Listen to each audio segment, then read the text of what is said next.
तो आज बात होने सीपीसी पे। चाहे सीपीसी हो चाहे सीआरपीसी हो, दोनों प्रोसीजरल लॉ है।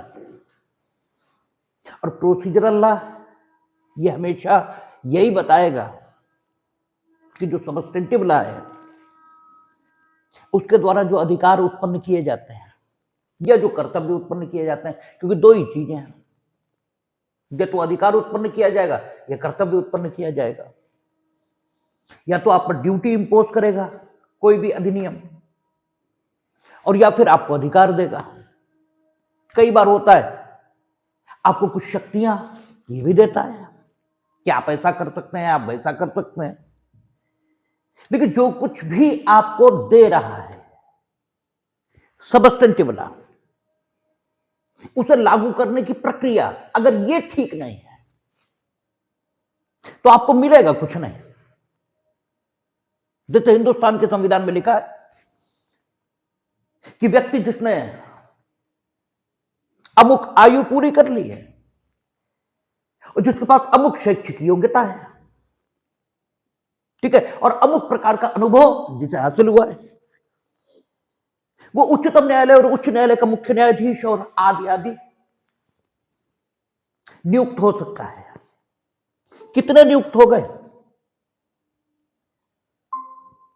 अगर आज तक आप देखेंगे तो कुछ चुनिंदा परिवार, वहीं से सारी नियुक्ति हो रही है। इसका मतलब यह हुआ कि अधिकार आपको कुछ भी मिल जाए, अगर उन्हें प्राप्त करने की प्रक्रिया इसको ठीक नहीं रखा गया तो आपको मिलने वाला कुछ भी नहीं है। इसलिए प्रक्रिया को कम महत्व का नहीं मान सकते। वास्तव में तो ये प्रक्रिया ही है जो अधिकार को वास्तविक बनाती है। अगर प्रक्रिया न हो तो अधिकार का कोई मूल्य ये हो ही नहीं सकता। हम इंपॉर्टेंस ऑफ द प्रोसीजर इस पर बात कर रहे हैं, क्योंकि प्रोसीजर आप पढ़ना शुरू करें, इसके लिए सबसे पहली जरूरत यह है कि आपके दिमाग को यह लगना चाहिए कि यह इंपॉर्टेंट है, इसे जानना ही चाहिए। और अगर इसे नहीं जाना तो अधिकारों के बारे में कुछ भी जान ले आप, उससे होता कुछ भी नहीं है। अधिकार तो बहुत सारे हासिल हैं आपको, यथार्थ में आपको कितने मिले ये बताइए। यथार्थ में तो मिल ही नहीं सकते जब तक प्रक्रिया ठीक ना हो। कहते ये है कि जब इस्लाम का प्रादुर्भाव हुआ तो यह बता दिया गया कि आपको हज, रोजा, नमाज, ज़कात ये करनी है, लेकिन आखिर नमाज कैसे करनी है, आखिर हज कैसे करना है, ठीक है, ये अगर यानी शरीयत, ठीक है, शरीयत क्या है? प्रक्रिया है, ठीक है। तो अगर शरीयत नहीं है तो इस्लाम का क्या मूल्य है? ठीक है, आप मुसलमान हो गए, इस्लाम के फेथ को आपने अंगीकार कर लिया, लेकिन अगर आप शरीयत से इनकार करते हैं तो आप मुस्लिम हो ही कैसे पाएंगे? भाई नमाज पढ़ने का एक ढंग है ना, ठीक है। पहले आप नियत बांधेंगे, फिर रुकू में जाएंगे, ठीक है, तो उसके अपने अपने कायदे और कानून हैं। जब तक उनका फॉलोअप ये नहीं होता तब तक नमाज संभव कैसे? तो अधिकार कोई हो और कानून दो ही प्रकार का है। एक सबस्टेंटिव लॉ, अगर ब्रॉड कैटेगराइजेशन करें तो दो ही प्रकार के कानून हमें दिखाई देते हैं। जैसे वृत्तियों का कैटेगराइजेशन अगर करें तो मूलतः दो ही प्रकार की वृत्तियां हैं। एक स्त्रियों की वृत्ति है, एक पुरुष वृत्ति है। ठीक है, ऐसे ही अगर कानूनों का कैटेगराइजेशन किया जाए तो दो ही प्रकार के कानून सामने दिखाई देते हैं, एक सबस्टेंटिव लॉ है और दूसरा प्रोसीजरल लॉ है। सबस्टेंटिव लॉ ना हो तो प्रोसीजर का कोई अर्थ नहीं, प्रोसीजर ना हो तो सबस्टेंटिव लॉ का कोई मतलब नहीं। ठीक है, बोथ आर कॉम्प्लीमेंट्री, दोनों एक दूसरे के पूरक हैं। इसलिए ना सबस्टेंटिव लॉ को आप महत्वपूर्ण कह सकते हैं और न ही प्रोसीजरल लॉ को आप महत्वपूर्ण कह सकते हैं। जब दोनों मिलेंगे तभी यथार्थ में कोई अधिकार हासिल होगा। आप सारे फंडामेंटल राइट रखें, बस अनुच्छेद 32 हटा दें, तो मतलब क्या है भाई? समानता का अधिकार है, किसी ने वायलेट कर दिया तो आप कुछ कर ही नहीं सकते। तो ऐसी समानता या ऐसे समानता के अधिकार, इसका मतलब ही क्या है? इसीलिए सामान्य जब कैटेगराइजेशन करता है तो अगर उपचार अधिकार का भाग नहीं है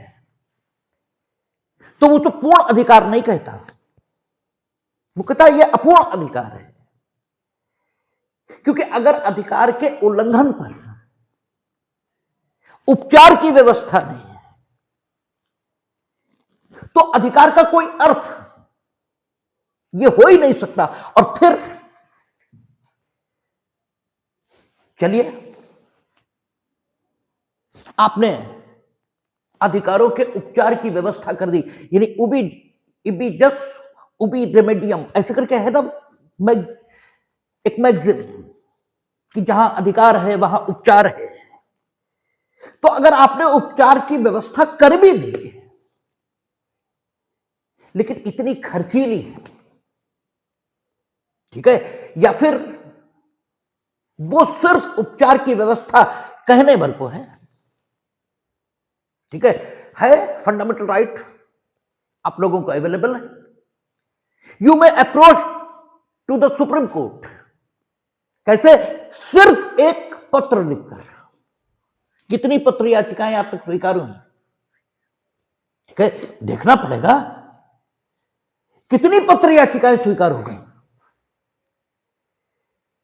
ठीक है, हुई हैं लेकिन जितनी होनी चाहिए उतनी नहीं। ठीक है, तो अगर प्रक्रिया बनी भी है प्रक्रिया, लेकिन इतनी महंगी है कि आप सुप्रीम कोर्ट चले जाओ,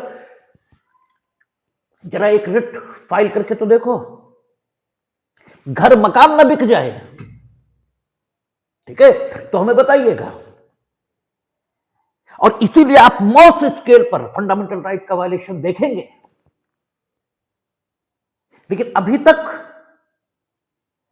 आप ऐसी स्थिति नहीं देखेंगे कि जब भी फंडामेंटल राइट का वायलेशन हो तो सब रेट जारी हो जाए। क्यों? क्योंकि सुप्रीम कोर्ट जाना है, हाई कोर्ट जाना है। और ठीक है, संसद मेरे ख्याल 32(3) या 32(4) था, ये तो 32(3) था या 32(4) था कि संसद, हम जब भी बेयर कोर्ट करेंगे आप अपने आप मिलाएंगे, कोई जरूरी नहीं हम बेयर सही कोर्ट करते, क्योंकि मेरा काम कॉन्सेप्शन देना है, मेरा काम बेयर याद करना नहीं है। शायद 32(3) या 32(4) थी जिसमें संसद विधि बनाकर सुप्रीम कोर्ट की शक्तियों पर कोई विपरीत प्रभाव कारित किए बिना फंडामेंटल राइट के संदर्भ में शक्तियां जिला न्यायालय को दे सकती थी, लेकिन आज तक अधिनियम बना नहीं। ठीक है, और क्यों नहीं बना, इस पर सोचना चाहिए। क्योंकि सत्ता में जो लोग प्रभावी होते हैं, देखिए कहने भर को विधायिका का कानून है। ठीक है, जब हम लोग अमेंडमेंट पर बात कर रहे थे यही तो बात आ रही थी कि सब संसद को संविधान के संशोधन की शक्ति असीमित मात्रा में मिल जानी चाहिए। संसद को यह शक्ति मिलनी चाहिए। इसके लिए 42nd अमेंडमेंट, 39th अमेंडमेंट ये सारे किए गए हैं। लेकिन 45वें संविधान संशोधन का जो बिल लाया गया, ठीक है, क्योंकि वो पास तो हो ही नहीं पाया, ठीक है। 45वें संविधान संशोधन में 2-3 बातें थी। एक तो शेड्यूल कास्ट और शेड्यूल ट्राइब का जो 10 साल का रिजर्वेशन था उसको एक्सटेंड भी करना था, ठीक है। और साथ ही साथ जो बेसिक स्ट्रक्चर का प्रिंसिपल आ गया, ठीक है, कि साहब बेसिक स्ट्रक्चर का भाग जो चीजें घोषित कर दी गई उनमें किसी प्रकार का कोई संशोधन हो ही नहीं पाएगा, ठीक है, यानी बदलाव लाने वाला है।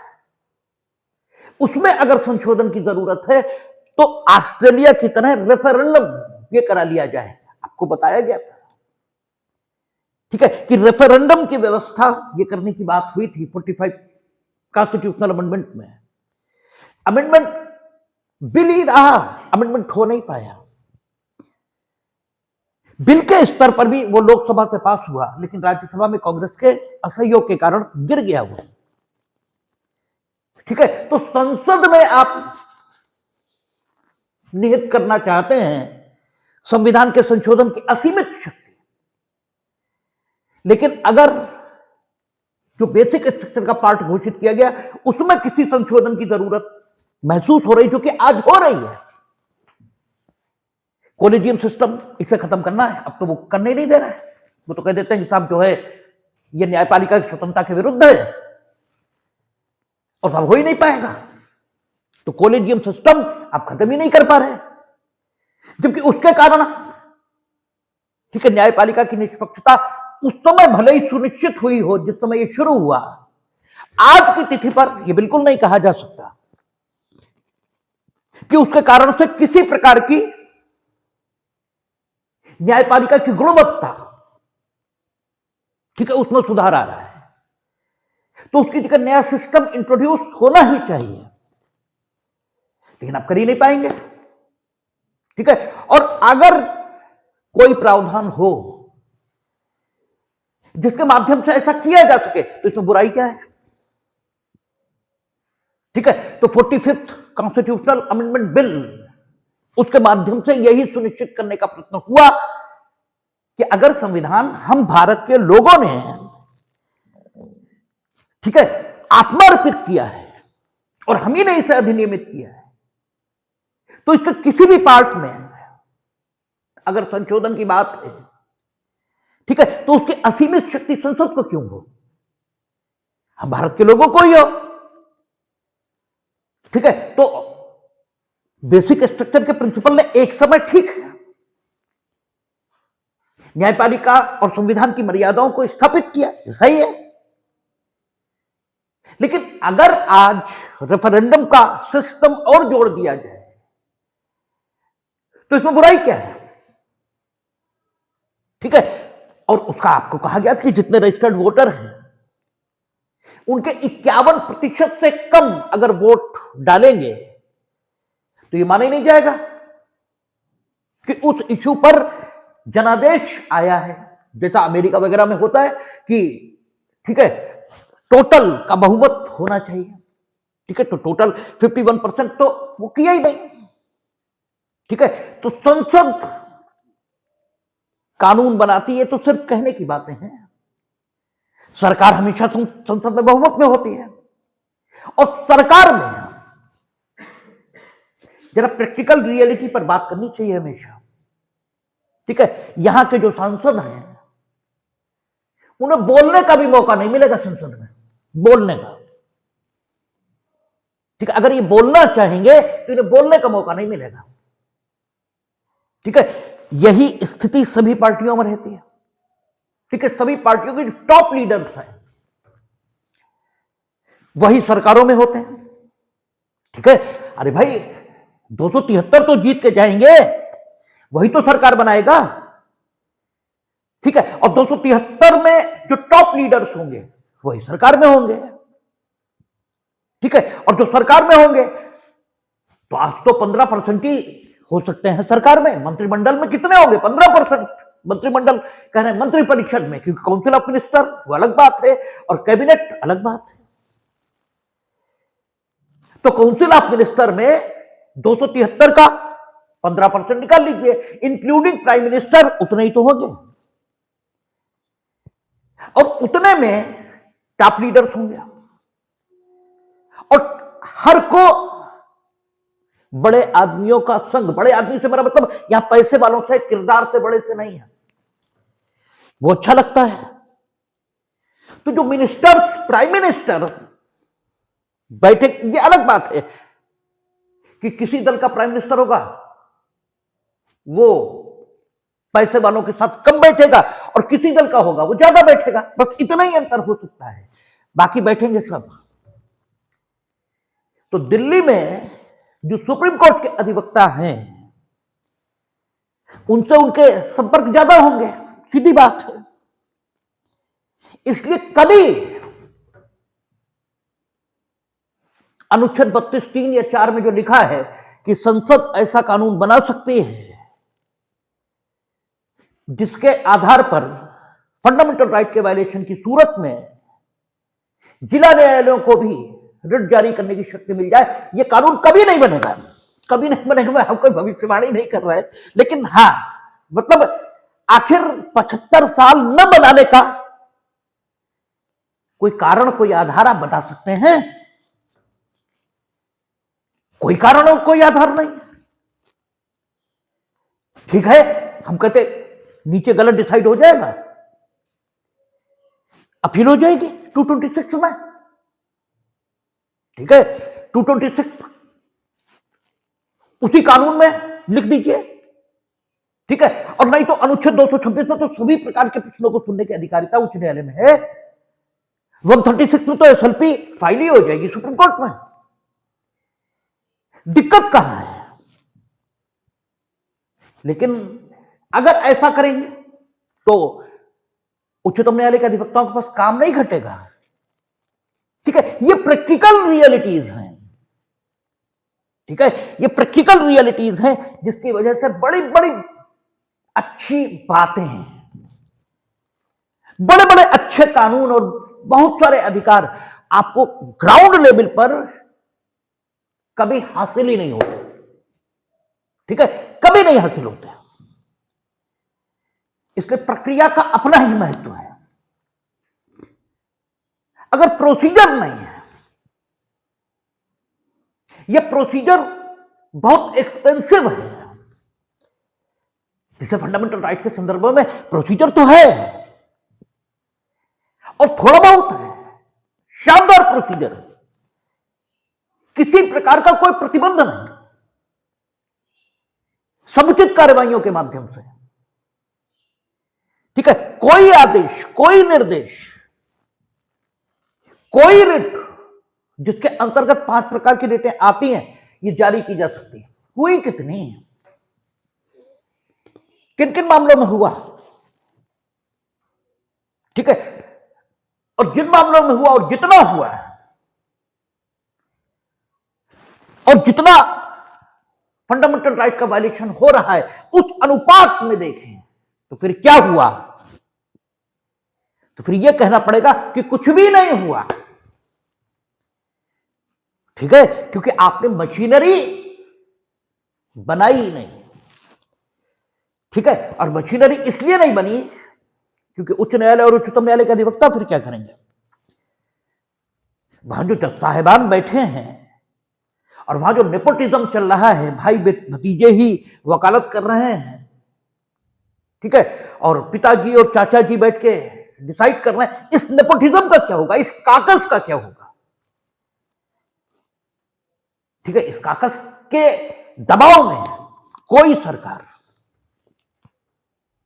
इस ढंग का कानून बनाती नहीं और जनता को कानून से कोई लेना देना नहीं, सबसे बड़ी दिक्कत यह है। इसलिए कहीं कोई मांग नहीं, कहीं कोई चीज नहीं। तो अगर प्रक्रिया नहीं है, ठीक है, कानून 2 ही प्रकार के हैं, एक सबस्टेंटिव लॉ है, एक प्रोसीजरल लॉ है, लेकिन प्रोसीजरल लॉ, ये सबस्टेंटिव लॉ के द्वारा जो कुछ संभव घोषित किया गया है उसे वास्तव में संभव बनाता है, ठीक है ना। अदरवाइज वो संभव हो ही नहीं सकता, ठीक है। हमने आपसे कई बार चर्चा की है कि आप सबस्टेंटिव लॉ कहते किसको है। तो सबस्टेंटिव लॉ आप उसे कहते हैं जो अधिकार क्रिएट करता है, सृजित करता है, ठीक है ना। यह अधिकार जो सृजित है उसके हकदार आप हो, यह घोषित करता है। और स्वयं अधिकार के अंतर्गत क्या क्या है इसको परिभाषित करता है। यानी सबस्टेंटिव लॉ क्या है? जो अधिकार को परिभाषित करे, ठीक है, और जो अधिकार को सृजित करे, और जो अधिकार आपको दे। यानी you can say any law, you can named any law as a substantive law which is going to create, define or confer, ठीक है। जो अधिकार को सृजित कर रहा है, अधिकार को परिभाषित कर रहा है, या अधिकार को दे रहा है, उसे आप सबस्टेंटिव लॉ कहते हैं। यू कैन नेम, ठीक है, that law also as a substantive law. आप उस कानून को भी सबस्टेंटिव लॉ कह सकते हैं जो आप पर कर्तव्य उत्पन्न कर रहा है। आप उसे भी सबस्टेंटिव लॉ की श्रेणी में रख सकते हैं जो आपको कोई शक्ति, ठीक है, आपको कोई विशेषाधिकार ये दे रहा है। ये सारे अधिकार, ठीक है, ये सारे अधिकार हम बोल गए, ये सारे कानून सारभूत विधि, ये सबस्टेंटिव लॉ इस श्रेणी में रखे जाते हैं। लेकिन ये कानून कितनी भी, ठीक है, कितने भी अधिकार, कर्तव्य, शक्तियां, विशेषाधिकार ये उत्पन्न करते हैं, धरातल पर इनका महत्व शून्य रहेगा यदि इन्हें लागू करने के लिए प्रक्रिया नहीं बनाई गई। आप ये तो बताएंगे कि इस अधिकार का अगर उल्लंघन हुआ, यदि किसी ने अपने कर्तव्य का पालन न किया,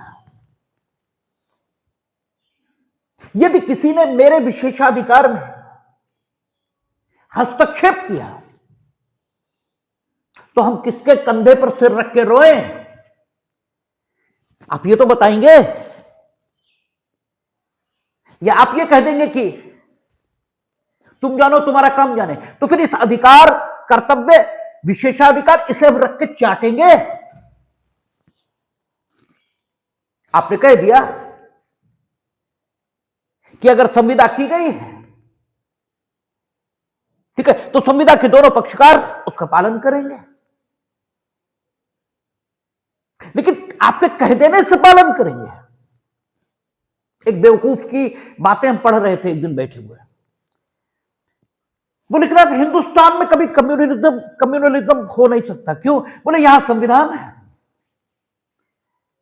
अब उस बेवकूफ से ये पूछो कि संविधान के चिपट जाएगा हाथों में, क्या होगा भाई? अगर यहां कोई कुछ करेगा, संविधान तो तब भी था जब prime minister Indira Gandhi 39 constitutional amendment ला रही थी। संविधान तो तब भी था जब 42nd अमेंडमेंट आ रहा था,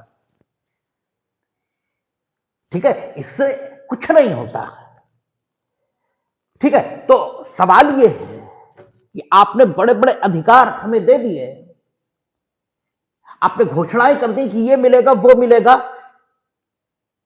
लेकिन अगर किसी ने नहीं दिया और तब हम क्या करें? तब हम किसके सिर, कंधे पर सिर रख के रोएं? ये आपने नहीं बताया। तो क्या करेंगे हम इन अधिकारों का? क्या करेंगे हम इन शक्तियों का? लिख दिया आपने कि संविदा का दोनों पक्ष पालन करेंगे, तो आपके लिख देने से दोनों पक्ष पालन करेंगे? लिखा तो बहुत कुछ है, लिखा तो रहता है कि सर ठीक है, बस को नुकसान न पहुंचाएं। आप एक खाली बोली बैठे बैठे उसको, ठीक है, सीट को काटते रहते हैं, नाखून से खुरचते रहते हैं, अननेसेसरी। लिखा तो है कि सार्वजनिक मार्ग पर कब्जा मत करिए, ठीक है, लेकिन कौन नहीं कर रहा भाई? तो लिख देने से क्या होगा? क्या आपने लिख दिया संविदा का विनिर्दिष्ट, वो संविदा का पालन दोनों पक्ष करेंगे। अगर रेमेडी नहीं है कि अगर एक पक्ष अपालन कर रहा है तो हम क्या करें, तो हम क्या करें? आप ये नहीं बता रहे कि हम क्या करें अगर किसी ने अपालन किया है। आप कहते क्षतिपूर्ति मिलेगी, विनिर्दिष्ट अनुपालन आप करा लो। कैसे कराएं? विनिर्दिष्ट अनुपालन डंडा लेके कराएं उससे। भाई आपने चलो दो अनुतोष बता दिए संविदा के पालन के प्रति, एक सेक्शन 73 इंडियन कॉन्ट्रैक्ट एक्ट की क्षतिपूर्ति मिलेगी, और दूसरा आपने बता दिया कि साहब जो है संविदा का विनिर्दिष्ट अनुपालन स्पेसिफिक रिलीफ एक्ट उसमें प्राप्त कर लीजिए। तो विनिर्दिष्ट अनुपालन कौन कराएगा? लाठी लेके हम जाएंगे कराने, और लाठी लेके अगर हम करा पाने की स्थिति में होते, विनिर्दिष्ट अनुपालन तो संविदा का पालन वो कर ही कैसे देता? ठीक है, तब तो वो कर ही नहीं पाते हैं। और ये हमने कहा कि दोनों पक्ष संविदा का पालन करेंगे, तो आपने कहा मीनिंग देयर बाय स्टेट ने कहा। ठीक है, तो अपने वचन की रक्षा करने का दायित्व किस पर है? हम पे। हमने तो आप पर विश्वास किया और संविदा की। ठीक है, आपने कहा कि दोनों पक्ष संविदा का पालन करेंगे, इसलिए हमने आप पर विश्वास किया और इसलिए हमने संविदा की। और जब आप एक पक्ष ने संविदा का पालन नहीं किया तो आप, ठीक है, ये बता रहे हैं कि हम क्या करें। तो इसलिए प्रोसीजर जरूरी है। खाली ये सारे में लिख देने से कि संविदा का विनिर्दिष्ट अनुपालन प्राप्त किया जा सकेगा, या सेक्शन 73 इंडियन कॉन्ट्रैक्ट एक्ट में लिख देने से कि सब संविदा के अपालन के प्रति अपालन से व्यतीत पक्षकार ऐसी क्षतिपूर्ति जो उसके अपने, ठीक है, जो स्वयं उसके अपने दोष अर्थात उपेक्षा या अनवधानता इसके कारण उद्भूत नहीं हुई है, उसे हटाकर, यानी जो स्वयं उसी की गलती से उसे क्षति हो गई उसे हटाकर शेष क्षतिपूर्ति वो दूसरे पक्षकार से वसूल सकेगा। ये लिख देने से थोड़ी वसूल जाएगा। ये लिख देने मात्र से क्षतिपूर्ति उसके जेब में पहुंच जाए ऐसा नहीं होगा। इसके लिए आपको फोरम बतानी पड़ेगी, ठीक है, कि किस फोरम पर हम जाएं, कहां से, यानी किसके कंधे पर सिर रख के रोएं। उस संस्था का, उस प्राधिकारी का नाम आपको हमें बताना पड़ेगा, और वो आप बताते हैं सिविल कोर्ट, ठीक है ना, आपको सिविल कोर्ट जाना पड़ेगा। चलो सिविल कोर्ट हम पहुंच गए, फिर क्या करें? सिविल कोर्ट में चिल्लाएं, ठीक है, पंपलेट छपवाएं, ठीक है, अखबार में निकलवाएं, कैसे कहें अपनी बात, ठीक है। तो आपको बताना पड़ेगा कि यू में फाइल है, ठीक है, यू में प्रेजेंट ए प्लेंट, आप एक वाद पत्र ये प्रस्तुत कर सकते हैं। और यानी आपको ये बताना पड़ेगा कि किस फोरम पर हम जाएं, उस फोरम में किस प्रकार से कार्यवाही चलेगी, ठीक है, और किस प्रकार से कितने समय तक, यानी लिमिटेशन वगैरह, क्योंकि अनंत काल तक तो किसी को भी इजाजत नहीं दी जा सकती अपनी शिकायत दर्ज कराने के लिए। आपको शिकायत तुरंत दर्ज करानी चाहिए, ठीक है। तो ये सारी चीजें आपको बतानी पड़ेंगी। अगर ये आपने नहीं बताई तो संविदा का पालन दोनों पक्ष करेंगे, इस वाक्यांश का कोई अर्थ हो ही नहीं सकता, ठीक है। तो importance of the procedural law, ठीक है, प्रक्रिया विधि का महत्व वो इसी में है कि वो सारभूत विधि द्वारा घोषित अधिकार और कर्तव्य है, शक्तियों और विशेषाधिकारों को, ठीक है, यथार्थ के धरातल पर उन व्यक्तियों के लिए संभव बना देता है जिन व्यक्तियों के लिए ये अधिकार, कर्तव्य, विशेषाधिकार आदि घोषित हैं। ठीक है ना। यथार्थ के धरातल पर प्रोसीजरल लॉ ही इसे संभव बनाता है, ठीक है ना। और प्रोसीजरल लॉ चूंकि इन्हें संभव बनाता है, किसे? सबस्टेंटिव लॉ द्वारा घोषित अधिकार, कर्तव्य आदि को। इस वजह से प्रोसीजरल लॉ को सबस्टेंटिव लॉ के बारे में लॉ यह कहा जाता है, ठीक है ना। यह सबस्टेंटिव लॉ के बारे में लॉ है, और चूंकि यह सबस्टेंटिव लॉ के बारे में लॉ है, इसलिए यह भी कहा जाता है कि यह विशेषित कर देता है किसको? सबस्टेंटिव लॉ को। और इसीलिए प्रोसीजरल लॉ को एडजेक्टिव लॉ यह नाम भी दिया जाता है। इसीलिए उसके बारे में कहते हैं कि यह क्या है? यह एडजेक्टिव लॉ है, ठीक है ना। तो बिना प्रोसीजरल लॉ के कोई भी चीज जो सबस्टेंटिव लॉ द्वारा घोषित है, ये इनफैक्ट उन लोगों को प्राप्त नहीं हो सकती जिन लोगों के लिए वो घोषित है। और ये दोनों ही क्षेत्रों में, चाहे आपका दांडिक विधि का क्षेत्र हो और चाहे सिविल विधि का क्षेत्र हो, ठीक है, दोनों के लिए प्रक्रिया चाहिए, ठीक है। इसलिए सीपीसी का अधिनियमन, ठीक है, ये पहली बार कब हुआ? 1859। पहली बार 1859 में हुआ। और जो सबसे पहली बार सीपीसी बनी है तो उसे कहां लागू किया? कलकत्ता में जो सुप्रीम कोर्ट था, जो किससे बना था? रेगुलेटिंग एक्ट से। उसमें सर एलिजा एमपी वहां के चीफ जस्टिस होते थे, ठीक है। उन्होंने उस कोर्ट की कार्यवाही को चलाने के लिए 1859 में सीपीसी बनाई। वो सीपीसी जो प्रेसिडेंसी टाउन, ठीक है, आपको हमने कई बार लीगल हिस्ट्री पर चर्चा की है कि सबसे पहले तो, ठीक है, सूरत में ये लोग आए थे और वहीं प्रेसिडेंसी इनने बनाई थी। उसके बाद बंबई, ठीक है, इनके कब्जे में आया। आपको बताया गया था कि बंबई पे पुर्तगालियों का कब्जा था और पुर्तगालियों ने वो, क्योंकि पुर्तगाल की जो राजकुमारी थी उनकी शादी इंग्लैंड के सम्राट से हो गई थी, इससे दहेज में बंबई इंग्लैंड के सम्राट को मिल गया था। उस समय मुंबई इतना विकसित तो था नहीं, तो इंग्लैंड के सम्राट को उसमें कोई रुचि भी नहीं थी, और ईस्ट इंडिया कंपनी यहां थी ही थी।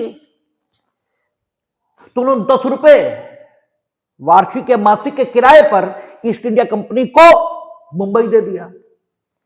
तो मुंबई में प्रेसिडेंसी स्थापित हुई। बंगाल इनके कब्जे में आई गया था, बंगाल में सरकार में आ गए। तो प्रेसिडेंसी इन्होंने स्थापित की थी, कलकत्ता, मद्रास, मुंबई, ठीक है। तो प्रेसिडेंसी टाउन जो थे वहां भी वो सीपीसी पहली बार जो बनी 1859 में, वो एप्लीकेबल नहीं हुई, वहां भी एप्लीकेबल नहीं थी, ठीक है। 1872 में, 1872 या 1877 है, दो में से एक में से कुछ है, उसका कोई बहुत महत्व आज की तिथि पर नहीं बचा है, क्योंकि तो हिस्टोरिकल एस्पेक्ट है, उसका हिस्टोरिकल पर्सपेक्टिव है। 1872 या 1877 में जो पूर्व की सीपीसी थी उसमें कुछ संशोधन करके उसे सभी प्रेसिडेंसी टाउन में, ठीक है, और सारे प्रेसिडेंसी टाउन में एक स्मॉल काजेस कोर्ट यह भी स्थापित किया गया था। स्मॉल काजेस कोर्ट या सीसी वादों की जो सुनवाई करता उसे कहते हैं लघुवाद न्यायालय। लघुवाद समझा किसको जाता है? अभी आगे हम लोग जब सीपीसी प्रॉपरली उस पर बात करना शुरू करेंगे तो देखेंगे कि संपत्ति संबंधी वाद और पद संबंधी वाद, इन्हें सिविल काज ऑफ एक्शन माना जाएगा। ठीक है, और इनके मूल्यांकन के हिसाब से, ठीक है ना, इनका धनीय मूल्यांकन भी होगा। कैसे होगा, क्या होगा, आगे देखेंगे। इन वादों की सुनवाई विभिन्न न्यायालय करेंगे। ठीक है, लेकिन एक स्मॉल कागज, ठीक है, कोर्ट एक्ट बना है, ठीक है, उसमें यह बताया है कि वाद की प्रकृति सिविल ही है। ठीक है, वाद की प्रकृति सिविल है, लेकिन चूंकि उसका मूल्यांकन बहुत कम है, इसलिए रेगुलर सिविल कोर्ट उसकी सुनवाई नहीं करेगा, बल्कि उसका उस वाद कारण पर इस संस्थित वाद की सुनवाई उस स्मॉल कागज कोर्ट में बताए गए न्यायालय द्वारा की जाएगी। ठीक है, उसे लघुवाद न्यायालय कहेंगे। ठीक है, तो वो आपका अलग होता है। तो प्रेसिडेंसी टाउन में पहले ये सीसी यानी स्मॉल कागज कोर्ट भी स्थापित किए गए थे। तो 1859 में जो सीपीसी बनी, वो 1872 या 1877 के आसपास सारे प्रेसिडेंसी टाउन और स्मॉल कागज कोर्ट में लागू की गई। लेकिन वो भी, ठीक है, आपका पूरे ब्रिटिश इंडिया में लागू ही हो, ये थोड़ा बाद में ही हुआ। या तो 1872 में सारे में लागू किया प्रेसिडेंसी टाउन में, 1877 में पूरे ब्रिटिश इंडिया में लागू किया, या कुछ ऐसा वहां है। जो वर्तमान सीपीसी है, यह 1908 में इनेक्ट हुई और 1951 और 1956 इसमें मेजर संशोधन इसमें किए गए। ठीक है, और संशोधन जिस व्यू को ध्यान में रखकर किए गए, ठीक है, वो व्यू लॉ कमीशन का था, उसे गवर्नमेंट ने ध्यान में रखा था और ये कोशिश की थी कि सीपीसी को ऐसे बनाया जाए कि प्राकृतिक न्याय के सिद्धांतों के आधार पर, ठीक है, सिविल वादों का निस्तारण हो सके। प्राकृतिक न्याय के सिद्धांत आप जानते ही हैं, मूलतः 3 ही हैं। Authority must be free from bias, उसमें किसी प्रकार का जो पक्षपात है ये नहीं होना चाहिए। दूसरा, there should be proper opportunity to be heard, ठीक है, सुनवाई का पर्याप्त अवसर ये होना चाहिए। और तीसरा, जो प्रक्रिया है वो ऐसी बनाई जाए कि बहुत कॉम्प्लिकेटेड ना हो और बहुत खर्चीली ना हो, क्योंकि अगर खर्चीली है तो फिर वही फंडामेंटल राइट जैसी पोजीशन आ जाएगी। इस व्यू को ध्यान में रखकर 1951 से लेकर 1956 तक लॉ कमीशन की सिफारिश पर इसमें मेजर अमेंडमेंट किए गए। दूसरा अमेंडमेंट 1976 में हुआ, ठीक है ना। दूसरा अमेंडमेंट मेजर जो हुआ वो 1976 में हुआ। 1976 में उन्होंने जो किया कि रेस जुडिकेटा के नियम को और ज्यादा प्रभावी बनाया। हम लोग देखेंगे रेस जुडिकेटा आएगा धारा 11 में, 8 स्पष्टीकरण उसके आएंगे, कॉन्स्ट्रक्टिव रेस जुडिकेटा और, ठीक है, बहुत सारे प्रकार रेस जुडिकेटा के लाए गए 1976 में। उसके अलावा सुप्रीम कोर्ट को एक उच्च न्यायालय से दूसरे उच्च न्यायालय में स्थानांतरण की अधिकारिता यह दी गई, ठीक है। धारा 80 हम लोग देखेंगे जब आगे बढ़ना शुरू करेंगे कि अगर आप सरकार के विरुद्ध मुकदमा फाइल करना चाहते हो तो आपको एक नोटिस देना पड़ेगा सरकार को, ठीक है, 2 महीने का है। 1976 में न्यायालय को इस शक्ति दी गई कि सरकार के विरुद्ध जो नोटिस देने की बाध्यता है उसको क्षमा करते हुए सरकार के विरुद्ध मुकदमा सुन सकते हैं, ठीक है ना। ऐसे ही आदेश 32A उसमें जोड़ दिया गया। जो पारिवारिक मामले हैं उन पर सुनवाई शीघ्रता के साथ हो सके, इसको संभव बनाता था। संक्षिप्त कार्यवाहियां, समरी डिस्पोजल, जो आदेश 37 आएगा हम लोग देखेंगे, उसको संभव बनाता है, जैसे सीपीसी में, ठीक है, समरी ट्रायल है, ऐसे यहां समरी डिस्पोजल के लिए मामला लाया गया। फिर मेजर अमेंडमेंट इसमें हुआ है 1999 और 2002, और 1999 और 2002 का जो अमेंडमेंट है वही आपसे खूब पूछा जाता है कि किस कमेटी की सिफारिशों पर किया गया था। तो वो मालिमत कमेटी है, ठीक है, जस्टिस मालिमत इनके अध्यक्षता में एक कमेटी गठित हुई थी, उसकी सिफारिशों पर 1999 और 2002 का अमेंडमेंट हुआ है। वो भी बड़ा मेजर अमेंडमेंट है, और वही आपसे खूब पूछा जाता है कि 1999 और 2002 का जो संशोधन है वो किसकी सिफारिश पर हुआ है। और 1999 और 2002 में जो अमेंडमेंट किए गए हैं उसमें क्या किया उन्होंने, एडजर्नमेंट यानी जो स्थगन विभिन्न पक्षकारों द्वारा लिए जाते थे उनकी संख्या को सीमित किया कि 3 ही लिए जाएंगे। इसके अलावा विभिन्न कामों को करने के लिए सम्मन कितने दिन में जारी होगा, डब्ल्यूएस आपको कितने दिनों में देना, लिखित कथन देखेंगे हम लोग, आदेश 8 आएगा, ठीक है। ये सारी चीजें आप अपने समर्थन में जिन दस्तावेजों को न्यायालय के समक्ष प्रस्तुत करना चाहते हैं, वे दस्तावेज कितने समय में आपके द्वारा प्रस्तुत कर दिए जाने चाहिए, यानी एक समय सीमा विभिन्न कामों को करने के लिए ये जोड़ी गई है। अपील और रिवीजन के प्रावधानों को थोड़ा कठोर बनाया है। इस ढंग का जो हम लोग आदेश 41, 42, 43, 44 पर पहुंचेंगे तो देखेंगे कि मूल डिग्री से अपील है, ठीक है, अपीलीय डिग्रियों से अपील है, आदेशों से अपील है, निर्धन व्यक्तियों द्वारा अपील है। तो मूल डिग्री से अपील इसके लिए जो आदेश आएगा, आदेश 41 आएगा, वहां हम लोग देखेंगे कि एक व्यवस्था मिलेगी कि अब आप जिस कोर्ट ने डिग्री पारित की है उसी कोर्ट में अपील कर सकते हैं। ये सारी चीजें 1999 2002 में सीपीसी में शामिल की गई। तो जो हमारे सामने प्रेजेंट सीपीसी है वो 1908 की है,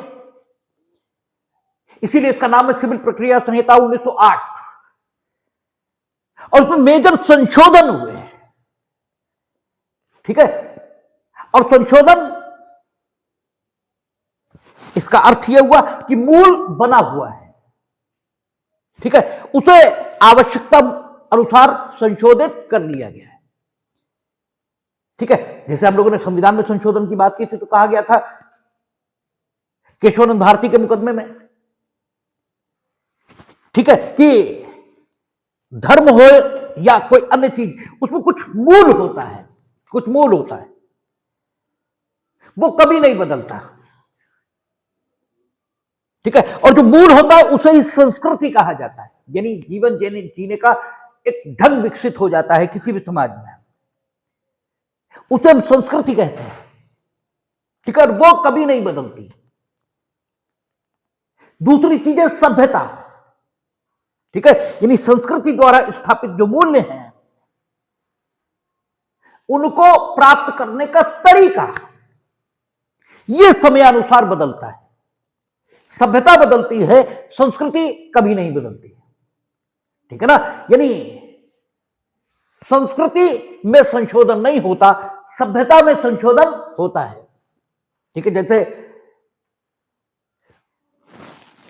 मांगलिक अवसरों पर, शुभ अवसरों पर लोगों के साथ बैठकर, अपने इष्ट मित्रों के साथ बैठकर खुशी मनानी चाहिए, यह हमारी संस्कृति का हिस्सा है। खुशी कैसे मनाएं, ठीक है, यह बदलता जा रहा है। कभी खुशी मनाने का तरीका यह था कि खाने पर बुलाते थे और खुद खाना खिलाते थे मनुहार करके।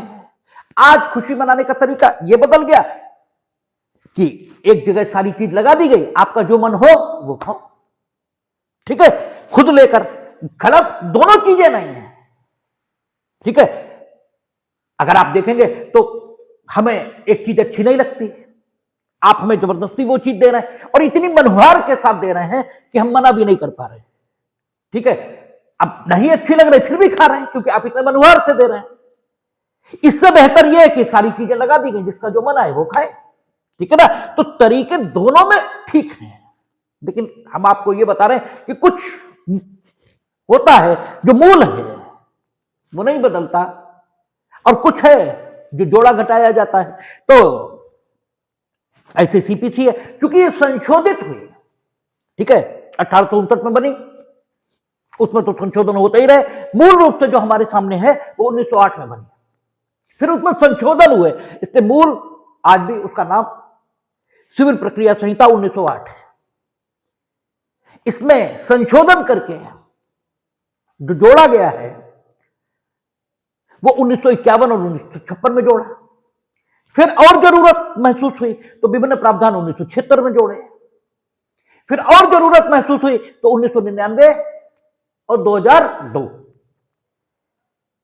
ठीक है, 1 जुलाई 2002 को वे संशोधन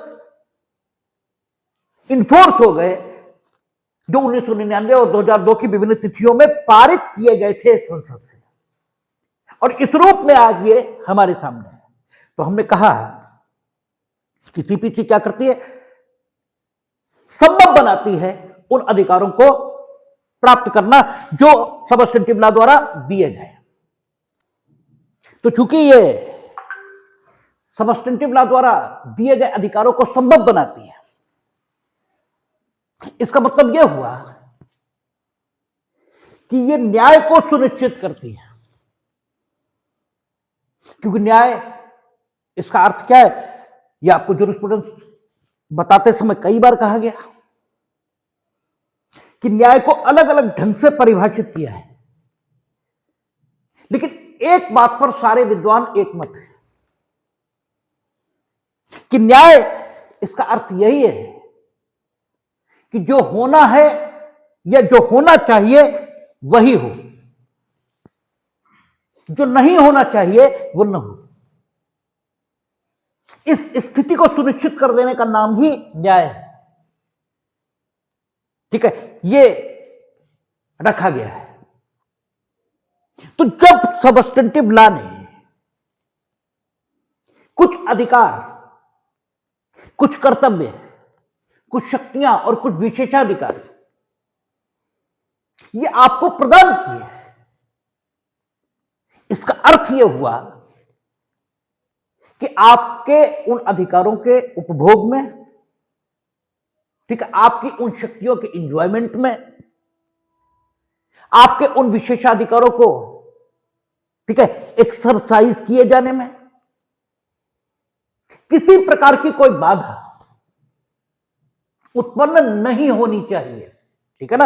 यही तो इसका मतलब हुआ, क्योंकि जो होना है वो हो, इसी का नाम न्याय है। इसका अर्थ यह कि ये सारे काम होने चाहिए,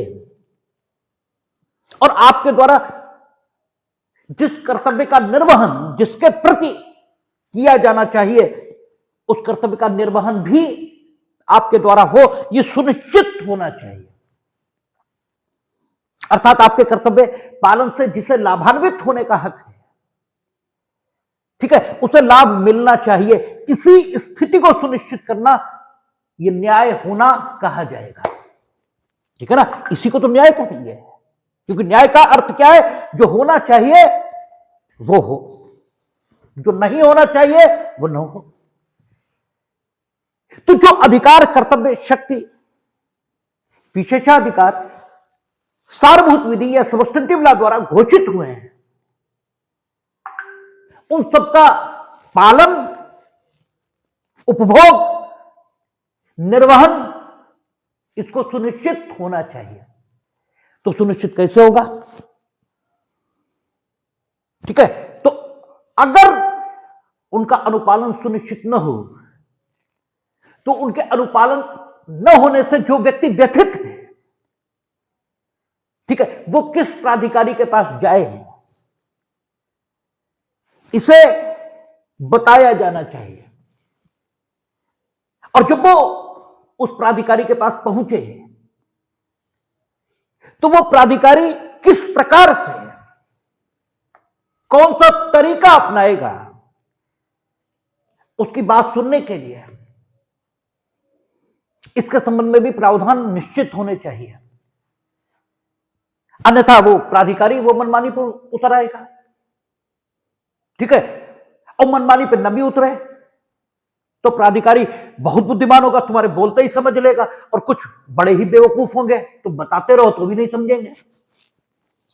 इसका मतलब कुछ स्टैंडर्ड तरीका ये बताना पड़ेगा कि साहब ऐसे आप अपनी बात कहें। ठीक है, हमने कई बार आपसे कहा कि अच्छा टीचर वो है जो क्लास में सबसे, ठीक है, जो कम आईक्यू का बच्चा है उसे ध्यान में रखकर बोले, क्योंकि उसे ध्यान में रखकर बोलेगा तो सबको समझ में आएगा, और अगर सबसे टॉप के बच्चे को ध्यान में रखकर बोला तो खाली वही समझेगा, शेष सब ऐसे ही रह जाएंगे। इसलिए कोई स्टैंडर्ड तरीका ये बताना पड़ेगा जिसके द्वारा वो प्राधिकारी जो सबसे कम आईक्यू का है वो भी बात को ठीक से समझ ले। और अधिकार, कर्तव्य, शक्ति या योग्यता है या नहीं है, ठीक है, इसके न्याय निर्णय हेतु इसको तय करने के लिए, न्याय निर्णय मतलब इसको सुनिश्चित करने के लिए कोई पूरी प्रक्रिया ये बतानी पड़ेगी, और जो अनुपालन न होने से व्यथित है वो अपनी शिकायत कितने समय में दर्ज कराए ये भी बताना पड़ेगा। ठीक है ना, और वो जो कुछ कह रहा है उस बात की सत्यता किस प्रकार साबित की जाए ये भी बताना पड़ेगा। ये सारी बातें बतानी पड़ेंगी, तभी सबस्टेंटिव लॉ का कोई अर्थ हो सकता है, अदरवाइज सबस्टेंटिव लॉ का कोई अर्थ हो ही नहीं सकता। इसीलिए आप देखेंगे कि वे विधियां जो अधिकार, कर्तव्य, योग्यता, विशेषाधिकार आदि उत्पन्न करती हैं, उन्हें परिभाषित करती हैं या उन्हें देती हैं, उन्हें हम सबस्टेंटिव लॉ कहते हैं। जैसे आपका Hindu marriage act, transfer of property act, Indian contract act, ठीक है, ये अधिकार देते हैं, क्योंकि इंडियन कॉन्ट्रैक्ट कह रहा है प्रत्येक व्यक्ति जो स्वस्थ चित्त है और वयस्क है संविदा कर सकेगा। ठीक है ना, संविदा कर सकेगा। संविदा कैसे करेगा वो भी वहां बताया, लेकिन अपालन हो जाए तो फिर क्या करे ये नहीं बताया। ठीक है ना, आप उपनिधान कर सकेंगे, आप क्रेता या विक्रेता हो सकेंगे, आप पति या पत्नी हो सकेंगे, ये सारा कुछ बताया। These are substantive laws. लेकिन इनके द्वारा घोषित अधिकार, कर्तव्य, विशेषाधिकार आदि न प्राप्त हो, ठीक है, तो फिर आप कितने समय में और कहां जाएं, और जहां आप जाएंगे उनके द्वारा न्याय निर्णय कैसे होगा, इस सबको बताने वाली विधियां यानी लिमिटेशन, सीपीसी, सीआरपीसी और बात की सत्यता को साबित करने के लिए आवश्यक विधि इंडियन एविडेंस एक्ट, ये सब प्रक्रिया विधि इसका हिस्सा मानी गई। ठीक है ना, और विदाउट प्रोसीजर सबस्टेंटिव लॉ का कोई अर्थ नहीं, कोई मतलब नहीं। और इसीलिए कहा जाता है कि प्रक्रिया विधि यही न्याय को सुनिश्चित करती है, और चूंकि प्रक्रिया विधि का जन्म न्याय को सुनिश्चित करने के लिए हुआ, ठीक है ना, न्याय को सुनिश्चित करने के लिए हुआ है, इसलिए माननीय उच्चतम न्यायालय ने अनेक मामलों में, मामले हमें याद नहीं है, आप अपनी किताबें देखेंगे तो वहां मिलेंगे, अनेक मामलों में यह कहा है कि अगर जो प्रक्रिया की भावना है उसका अनुपालन हुआ है तो भले ही लेटर ऑफ द एक्ट, ठीक है, उसका अपालन हुआ हो, स्पिरिट ऑफ द लॉ उसका पालन हुआ है, but later of the law उसका पालन हुआ है, तो भी बहुत टेक्निकल व्यू नहीं अपनाना चाहिए, बहुत हाइपर टेक्निकल व्यू नहीं अपनाना चाहिए, बस केवल इतना देखना चाहिए कि स्पिरिट ऑफ लॉ इसका पालन हुआ है या नहीं, क्योंकि यह न्याय में सहायता करती है। ठीक है ना, यह न्याय में सहायता करती, न्याय को सुनिश्चित करती है।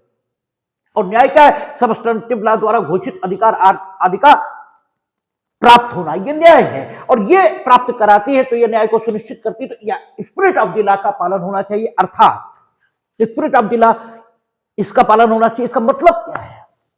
तो स्पिरिट ऑफ द लॉ इसका पालन होना चाहिए, इसका अर्थ यह है कि जैसे ये कहा कि नेचुरल लॉ के मुताबिक डिसाइड होना चाहिए, नहीं, प्रॉपर अपॉर्चुनिटी सुनवाई की होनी चाहिए। तो ठीक है, एक व्यक्ति के विरुद्ध मुकदमा संस्थित हुआ, उसे सम्मन नहीं गया, ठीक है, लेकिन सुनवाई की तिथि पर वो हाजिर हो गया। अब सीपीसी तो कहती जब सम्मन जाए तब आए, ठीक है। अब आप वादी के रूप में कहोगे अरे भाई सम्मन तो गए ही नहीं, ये आगे तो इससे ये इन्हें सुना नहीं जाएगा इस समय, क्योंकि ये आप क्यों गए? जब सम्मन गए ही नहीं तो ये क्यों आ गए? ठीक है, तो ये टेक्निकल व्यू है। आप लेटर ऑफ द लॉ इसके पालन की बात कर रहे हैं, स्पिरिट ऑफ द लॉ यही है कि उसे सुनवाई प्राप्त हो, ठीक है। जिसके विरुद्ध आदेश हम करने जा रहे हैं, ये जिसके विरुद्ध आदेश हो सकता है, करने जा रहे हैं ये तो नहीं कह सकते, क्योंकि कुछ भी पूर्व निश्चित नहीं होता, वो तो दोनों को सुन के बाद तय होगा कि क्या होना है। लेकिन स्पिरिट ऑफ द लॉ यही है कि उसको सुनवाई का अवसर मिलना चाहिए, ठीक है। कानून में लिख दिया गया कि 3 स्थगन ही प्राप्त होंगे। हमने आपसे कहा ना कि 2002-2005 का अमेंडमेंट आ गया, तो 3 स्थगन प्राप्त होंगे किसी भी पक्ष को, और आप कचहरी चले जाओ तो रोज सैकड़ों स्थगन मिल रहे हैं। अब क्योंकि कानून आपने पढ़ा ही नहीं, तो आपकी मान्यता यह बन जाती है कि कानून तो चलता ही नहीं, और वो मूर्ख टीचर और वो बेवकूफ वकील जहां आप जूनियर के तौर पर बैठ जाते हो, वो भी आपको यही सिखाते हैं, क्योंकि उनके लिए भी इससे इतर बताना, ठीक है, कठिन है, क्योंकि फिर उसके लिए तो पढ़ना ही पड़ेगा और तो कोई तरीका है नहीं। तो वो भी आपकी इसी प्रकार की जो भावनाएं हैं या इसी प्रकार की जो आपकी सोच है उसी को और मजबूत बनाते हैं, जबकि बात बिल्कुल गलत है। हम लोग अब सीपीसी में प्रवेश करेंगे तो देखेंगे उसकी पहली लाइनें आएंगी, हम हर चीज कोई भी एक्ट शुरू करें तो पहली लाइन से ही शुरू करते हैं और अंत तक जाते हैं। टू अमेंड एंड कंसोलिडेट, ये शब्द आएंगे। सीपीसी का अधिनियमन क्यों कर रहे हैं हम? संशोधित और, ठीक है, टू अमेंड एंड कंसोलिडेट यानी समेकित करने के लिए, संशोधित और समेकित करने के लिए। इसका अर्थ यह हुआ कि सिविल प्रक्रिया से संबंधित जितनी भी विधियां जहां कहीं भी चल नहीं थी, उन सबको इकट्ठा कर दिया गया है। समेकित का मतलब यही हुआ, और आवश्यकता अनुसार जितना संशोधित किया जाना चाहिए था उतना संशोधित भी किया गया है।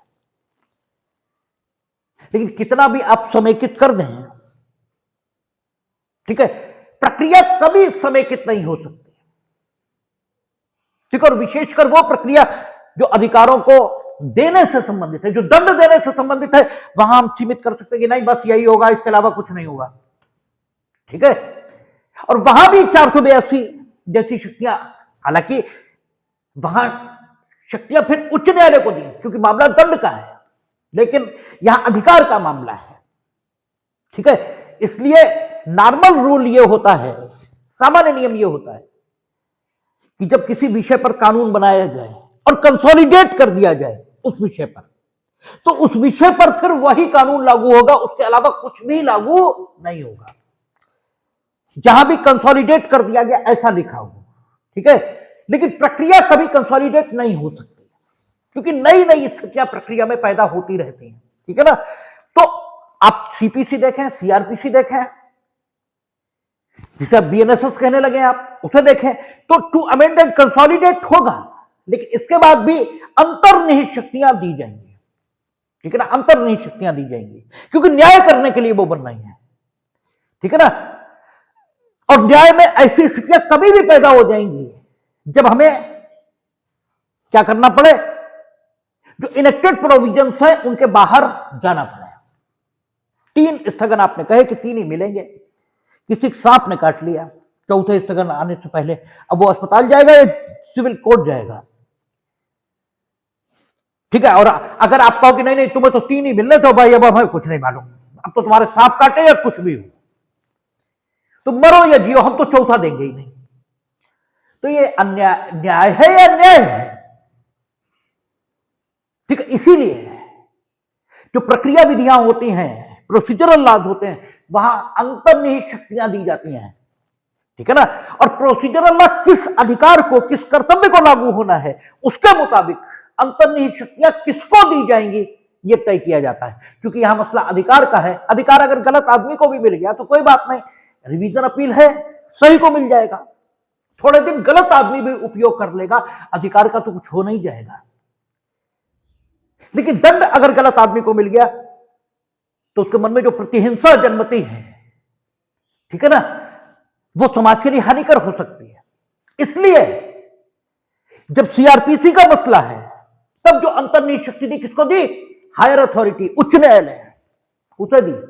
ठीक है ना। हमने कहा ना, प्रोसीजरल लॉ किस कानून को लागू होना है, यानी किस सबस्टेंटिव लॉ को लागू होना है, उसके मुताबिक अंतर्निहित शक्ति हम किसको देंगे, यह अलग प्रश्न हो सकता है, लेकिन अंतर्निहित शक्ति देनी पड़ेगी प्रक्रिया में। और चूंकि सीपीसी अधिकारों से संबंधित है, इसलिए ये कहती है कि कंसोलिडेट कर दिया है हमने। लेकिन इसके बाद भी 151 हम लोग देखेंगे, अंतर्निहित शक्तियां प्रत्येक सिविल न्यायालय को देगी और लिखेगी कि संहिता के किसी भी उपबंध का इस प्रकार अर्थ नहीं लगाया जाएगा कि वह न्यायालय की अंतर्निहित शक्तियों को कम करती है। ठीक है ना। तो चूंकि सीपीसी प्रोसीजरल लॉ है और न्याय करने को समर्पित है, इसलिए इसका तकनीकी अर्थान्वयन नहीं किया जाता। ठीक है। और तकनीकी अर्थान्वयन से बचने के लिए यहां अंतर्निहित शक्तियां भी न्यायालय को प्राप्त है। तकनीकी अर्थान्वयन का मतलब ही यही है कि जो लिखा है अगर उसे लागू करने से अन्याय हो रहा है, ठीक है ना। ठीक है। यहां अभी हम लोग देखेंगे, आगे पढ़ेंगे, देखेंगे कि यहां विरोधी पक्षकार को आप जो कुछ न्यायालय में फाइल करेंगे उसकी प्रति दिए जाने का नियम है। ठीक है। उसकी कॉपी आप विरोधी पक्षकार को देंगे ताकि वो तैयार हो सके। विरोधी पक्षकार ने ली, फट गई, पानी बरसा, उसमें गिर गई। अब आप करें हमने तो दे दी थी, अब तो हम देंगे ही नहीं। ठीक है ना। ये सुपर टेक्निकल व्यू है, ये हाइपर टेक्निकल व्यू है। इससे बचा जाता है क्योंकि अधिकारों को प्रदान करने वाला अधिनियम है। तो प्रक्रिया क्यों जरूरी है, उसका महत्व क्या है, इस पर हम लोगों ने प्रारंभिक बातचीत की। कल से जो लेटर ऑफ द लॉ है उस पर बात करेंगे, यानी इनेक्टेड प्रोविजन पर बात करेंगे। देखिए